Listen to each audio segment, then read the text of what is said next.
না, আমি সংবাদ মাধ্যমে আমাদের রাজ্যের বর্ষিয়ান রাজনীতিবিদ,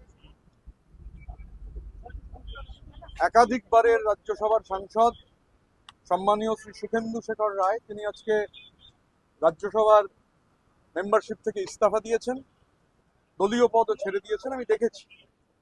এখন আমি সবসময় মনে করি, আমরা সবসময় মনে করি যে ইচ্ছার ঐক্যটা খুব গুরুত্বপূর্ণ। এখন বহু মানুষের ইচ্ছা যখন মিলে যায়, তখন সেই ইচ্ছার ঐক্য তৈরি হয়। এবং গণতন্ত্রের জন্য আধিপত্যবাদের বিরুদ্ধে যারা মত চাপিয়ে দেওয়ার চেষ্টা করেন, তাদের বিরুদ্ধে ইচ্ছার ঐক্য খুব গুরুত্বপূর্ণ। আমি সুখেন্দু শেখর রায়, তার ব্যক্তিগত মতামত, তিনি সিদ্ধান্ত নিয়েছেন। সুখেন্দুদা যে কথাগুলো বলেছেন, সেই কথাগুলোর সঙ্গে আমরা একমত। তিনি সেই কথাগুলো বলে তিনি মনে করেছেন তিনি সদস্য থাকবেন না রাজ্যসভার, ইস্তফা দিয়েছেন। সুখেন্দুদার আমি সুখেন্দুদার এটা ব্যক্তিগত মত, তিনি আমাদের সঙ্গে কোনো আলোচনা হয়নি, কিন্তু তিনি এই সিদ্ধান্ত গ্রহণ করেছেন। গণতান্ত্রিক দেশে মানুষের সিদ্ধান্ত গ্রহণ করবার সম্পূর্ণ অধিকার রয়েছে।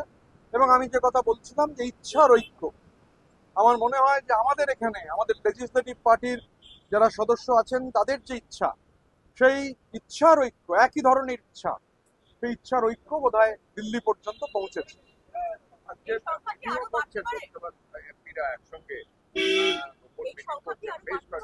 আমার সঙ্গে লোকসভার বেশ কিছু এমপির গতকাল কথা হয়েছিল, টেলিফোনেই কথা হয়েছিল, কিন্তু তখন আমি এরকম কিছু শুনিনি। তারা আমাদের যে বক্তব্য, সেই বক্তব্যগুলোর সঙ্গে সহমত ছিলেন।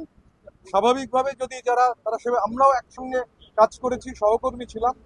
এরা সমস্ত পার্লামেন্টারি পার্টির মেম্বার, এবং পার্লামেন্টারি পার্টির মেম্বাররা, আমি যেহেতু সাংসদ নই, স্বাভাবিকভাবে পার্লামেন্টারি পার্টির মেম্বাররা যদি একত্রে বসেছেন, এটা খুব স্বাভাবিক। পার্লামেন্টারি পার্টির অধিকাংশ মেম্বার যদি একত্রে বসেন, তখন আলোচনা করেন, যদি এটা হয়ে থাকে, তার মধ্যে তো অসুবিধার কিছু নেই, হতেই পারে।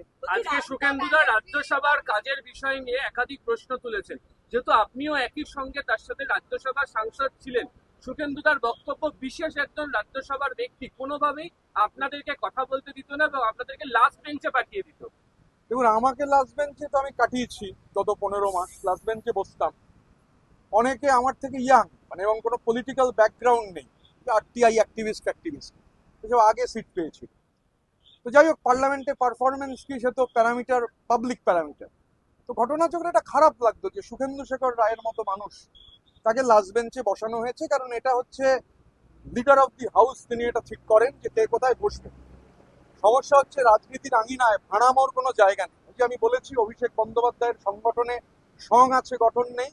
তার যে কুইজ মাস্টার আছে, তিনি diamond Harbour football club manage করছেন, সেখানের কাজকর্ম দেখছেন, বা অন্য জায়গায় তার অ্যাসোসিয়েটসদের নিয়ে সেখানে তার যে কোম্পানি আছে কুইজ করছেন, এগুলো ঠিক আছে। কিন্তু সমস্যা হচ্ছে সেই ভাড়ামোটা পার্লামেন্টের ফ্লোরে চলে গেলে সমস্যা হয়। তো সুখেন্দুদা যে কথাগুলো বলেছেন, আমি তার সঙ্গে 100% একমত। কারণ আমিও এই একই ধরনের ব্যবহারের সঙ্গে সম্মুখীন হয়েছি, খারাপ লেগেছে, কিন্তু কিছু করার ছিল না। তো সুখেন্দুদা যে কথাগুলো বলেছেন, একটা কথাও 1 ইঞ্চি বাড়িয়ে বলেননি, যা বাস্তব তাই বলেছেন। প্রবলেম হচ্ছে যে ওই কুইজ মাস্টার কুইজ শোতে যে ভাড়ামো করা চলে মাঝে মাঝে, সেই ভাড়ামোটা পার্লামেন্টে চলে না। এটা এর সাক্ষী বহু লোক আছেন। শুভেন্দুদা আজকে বলেছেন, হয়তো কালকে আরো অনেকে বলবেন। আমার ধারণা বাড়বে। আমার ইচ্ছার ঐক্যের এই যে যারা ইচ্ছার ঐক্য প্রকাশ করছেন, এই ইচ্ছা সংক্রমিত হচ্ছে। আর দিল্লি থেকে কলকাতার দূরত্ব, কলকাতা থেকে দিল্লির দূরত্ব মাত্র 1435 কিলোমিটার। স্বাভাবিকভাবে আমার ধারণা এই সংখ্যা বাড়বে।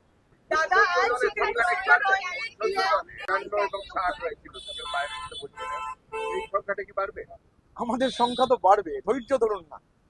এখন তো 1টা 20, 2টো 20-তে কি হবে, 3টে 20-তে কি হবে, আমি তো বলতে পারছি না। সময় যত এগোবে, এটাই তো বিজ্ঞান। বিজ্ঞান হচ্ছে যে আমরা এই মুহূর্তে দাঁড়িয়ে রয়েছি, এক্ষুনি কি হবে, এখানে গাছটা তো ভেঙে পড়ে যেতে পারে। তো পর মুহূর্তে কি হবে, সবাই আমরা আক্রান্ত হতে পারি গাছটা ভেঙে পড়ে গেলে। সুতরাং 1 ঘন্টা বাদে, 2 ঘন্টা বাদে কি হবে, সেটা নিয়ে এখন তো ভেবে লাভ নেই, যখন সময় আসবে আপনারাও দেখতে পাবেন, আমরাও দেখতে পাবো। আমি আগে বাংলার উত্তর দেবো। প্রকাশের সময় আমরা রাজ্যের মুখ্যমন্ত্রীকে দেখেছিলাম, তিনি টাইম বাউন্ড বেঁধে দিয়েছিলেন যে এই সময় আমি পিছিয়ে থাকবো, এই সময় আমি এগিয়ে যাবো।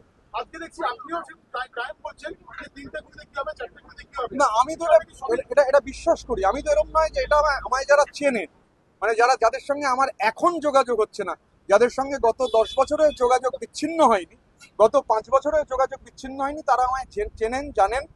আপনাদের অনেকের সাথে এখন আলাপ হচ্ছে, কিন্তু যারা আমায় চেনেন জানেন যে এটাই আমার থিওরি। আমি এই দর্শনে বিশ্বাস করি যে I live for this moment, I live for this day. একটা বিষয় যেটা হচ্ছে যে দলের শীর্ষ নেতৃত্বের কি বোঝার সময় এসেছে না এখনো আসেনি বা তারা বুঝতে পারছেন? দেখুন, মানে উট পাখি মনে করে যে বালিতে মুখ গুজে থাকলে প্রলয় বন্ধ হয়ে যাবে। প্রলয় তাতে বন্ধ হয় না। এটা ইতিহাসের শিক্ষা, বারবার যুগে যুগে কালে কালে ইতিহাস এই শিক্ষা দিয়েছে। এখন শিক্ষা কেউ নেবেন কি নেবেন না সেটা সম্পূর্ণ তার ব্যক্তিগত ব্যাপার, আমি তার মধ্যে যাব না। দাদা হিন্দি করে দাদা শুভেন্দু